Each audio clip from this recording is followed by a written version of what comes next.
Hello दोस्तों, अगर आप कम समय में देखना चाहते हैं यूपी की 20 बड़ी खबरों को तो आपका स्वागत है मेरे चैनल इनसाइट न्यूज यूपी पर। इसके लिए वीडियो को लाइक और चैनल को सब्सक्राइब करें। 29 अप्रैल को गंगा एक्सप्रेसवे का लोकार्पण कर सकते हैं पीएम मोदी। प्रशासन ने किया कार्यक्रम स्थल का निरीक्षण। मेरठ से तीर्थराज प्रयाग को जोड़ने वाले गंगा एक्सप्रेसवे का काम पूरा हो गया है। गंगा एक्सप्रेसवे के लोकार्पण के लिए प्रधानमंत्री नरेंद्र मोदी जिले में आ सकते हैं। हालांकि अभी कार्यक्रम जारी नहीं हुआ है। वहीं 29 अप्रैल को संभावित कार्यक्रम को देखते हुए प्रशासनिक अधिकारियों ने प्रस्तावित कार्यक्रम स्थल का जायजा ले लिया है।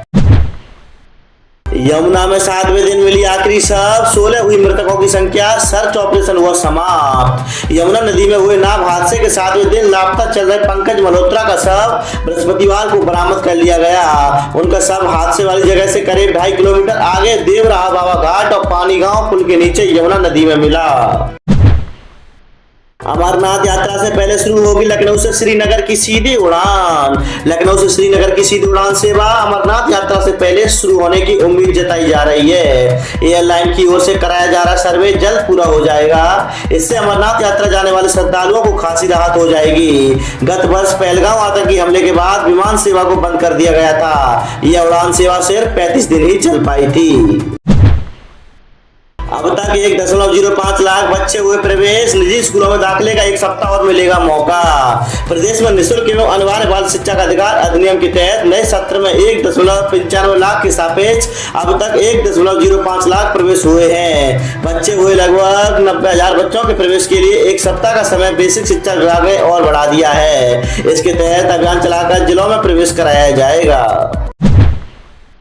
सीएम योगी बोले भाजपा सरकार आएगी तो बंगाल की सड़कों पर झाड़ू लगाएंगे गुंडे, माफिया और मौलाना। मुख्यमंत्री योगी आदित्यनाथ गुरुवार को फिर पश्चिम बंगाल के चुनावी रण में उतरे।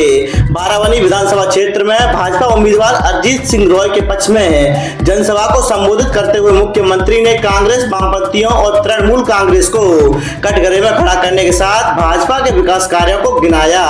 सीएम योगी ने मतदाताओं से कहा, डबल इंजन की भाजपा सरकार आने दीजिए। ये सभी की चाटुकारिता करते हैं और बंगाल की सड़कों पर झाड़ू लगाते दिखाई देंगे।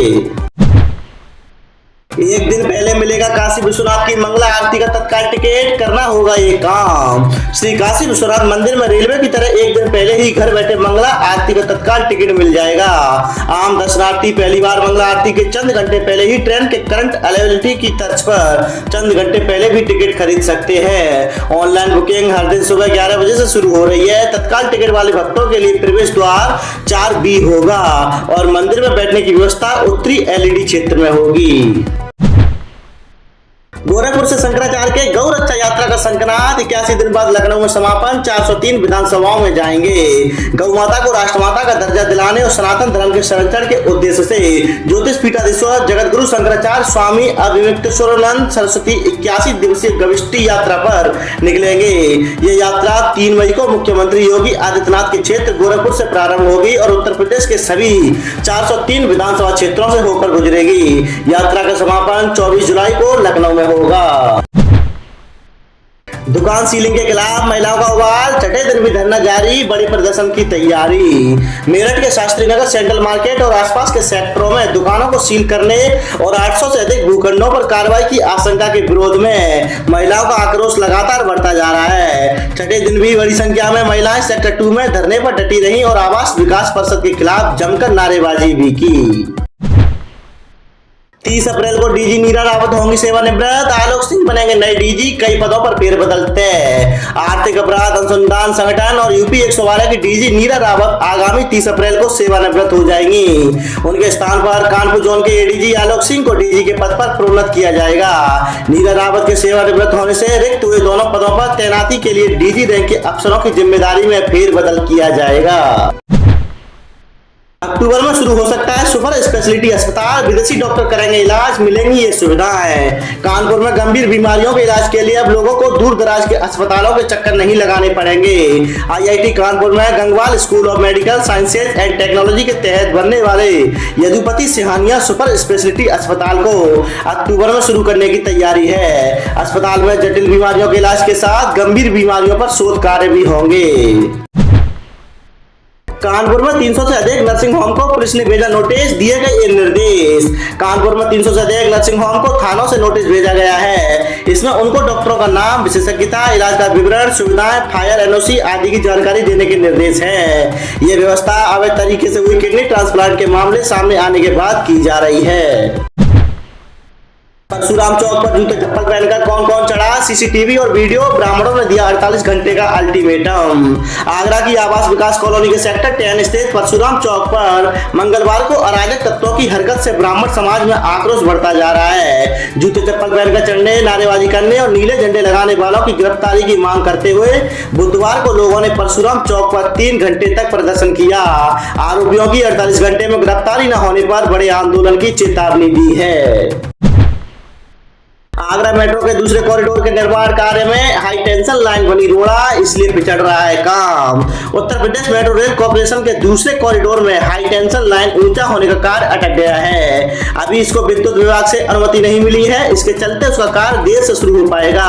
इससे मेट्रो के एलिवेटेड ट्रैक का कार्य पिछड़ जाएगा। अमेरिकी पर्यटक को नहीं मालूम था भारत का ये नियम, एयरपोर्ट पहुंचते ही फंस गया, फिर इस तरह मिली राहत। आगरा के खेरिया एयरपोर्ट पर केंद्रीय औद्योगिक सुरक्षा बल ने रविवार को अमेरिकी पर्यटक से सैटेलाइट फोन जब्त किया था। बुधवार को इसे मालखाने में जमा कराया गया। उधर पर्यटक से पूछताछ में यही पता चला कि वो विदेश यात्रा के दौरान ये फोन रखते हैं। फोन लेने के लिए विधिक प्रक्रिया पूरी करनी होगी। भारत में सैटेलाइट फोन का इस्तेमाल प्रतिबंधित है। शाहगंज से कलेक्ट्रेट तक चला बुलडोजर, अवैध निर्माण हुए ध्वस्त, दुकानदारों का विरोध भी रहा बेअसर। आगरा नगर निगम ने बुधवार को शाहगंज बाजार से कलेक्ट्रेट तक अतिक्रमण के खिलाफ अभियान चलाया। सड़क के दोनों और फुटपाथ पर अतिक्रमण को ध्वस्त कर दिया। कुछ लोगों ने विरोध किया, लेकिन टास्क फोर्स के आगे एक नहीं चली। टीम ने फुटपाथों पर अवैध रूप से रखे गए आधा दर्जन से अधिक खोखों को जब्त कर लिया है। दुकानों के आगे लगाए गए तिरपाल, शेड और अन्य अस्थायी ढांचों को हटा दिया गया। नोएडा मेट्रो में सफाई कर्मियों की हड़ताल, फरीदाबाद में बसे ठप, ये हैं उनकी मांगें। दिल्ली एनसीआर में वेतन वृद्धि और भुगतान को लेकर मजदूरों का विरोध जारी है। राज्य सरकार के आश्वासन और वेतन बढ़ोतरी के बावजूद स्थिति पूरी तरह सामान्य नहीं हो सकी। इसी क्रम में नोएडा मेट्रो की सफाई ने सेक्टर 51 पर हड़ताल कर दी है। कर्मचारियों ने वेतन बढ़ाने समेत अन्य मांगों को लेकर प्रदर्शन किया, जिससे संचालन पर असर पड़ा है। अलीगढ़ के क्वारसी फ्लाईओवर पर 20 अप्रैल से फर्राटा भरेंगे वाहन, निर्माण अंतिम दौर में। अलीगढ़ का बहुप्रतीक्षित क्वारसी फ्लाईओवर 20 अप्रैल से हल्के वाहनों के लिए चालू कर दिया जाएगा। 4 लेन वाले इस आधुनिक फ्लाईओवर का निर्माण अंतिम दौर में है। 16 अप्रैल तक अप्रोच मार्ग निर्माण और स्ट्रीट लाइट लगाने का कार्य पूरा हो जाएगा। 2 दशक से शहरवासियों को इस फ्लाईओवर का इंतजार था, जो अब पूरा होने के करीब है। अब लोगों को यहाँ जाम नहीं मिलेगा। रिचार्ज करने से लेकर स्मार्ट मीटर की हर समस्या के निस्तारण के लिए चलेगा अभियान, घर घर जाएंगे बिजली कर्मी। राजधानी लखनऊ में स्मार्ट मीटर की समस्याओं के निस्तारण के लिए बिजली कर्मी उपभोक्ताओं के घर जाएंगे। कनेक्शन करने के बाद जिन लोगों ने रिचार्ज नहीं किया है, उनकी बात सुनेंगे और रिचार्ज के लिए अपील करेंगे। इसके लिए पूरे प्रदेश में अभियान शुरू किया गया है। परिषदीय विद्यालयों के 21 शिक्षकों की सेवाएं होंगी समाप्त, बीएसए ने जारी की चेतावनी। मथुरा के परिषदीय विद्यालयों में तैनात उन शिक्षकों के लिए उल्टी गिनती शुरू हो गई है जो बिना किसी सूचना या स्वीकृत अवकाश के लंबे समय से ड्यूटी से नदारद चल रहे हैं। बेसिक शिक्षा अधिकारी रतन कीर्ति ने ऐसे 21 शिक्षक शिक्षिकाओं की सूची जारी करते हुए उन्हें सेवा समाप्ति का अंतिम अवसर प्रदान किया है। रोडवेज कर्मियों की मृत्यु पर अंतिम संस्कार के लिए मिलेंगे 20,000 रुपए, पहले मिलते थे सिर्फ 5,000। रोडवेज कर्मियों के निधन पर अंतिम संस्कार के लिए मिलने वाली सहायता राशि बढ़ाकर 20,000 रुपए कर दी गई है। पहले यह राशि 5,000 थी, जिसे वेतन से काटा जाता था। अब सीधे निगम द्वारा भुगतान होगा, जिससे कर्मचारियों के परिजनों को तुरंत आर्थिक सहायता और राहत मिलेगी।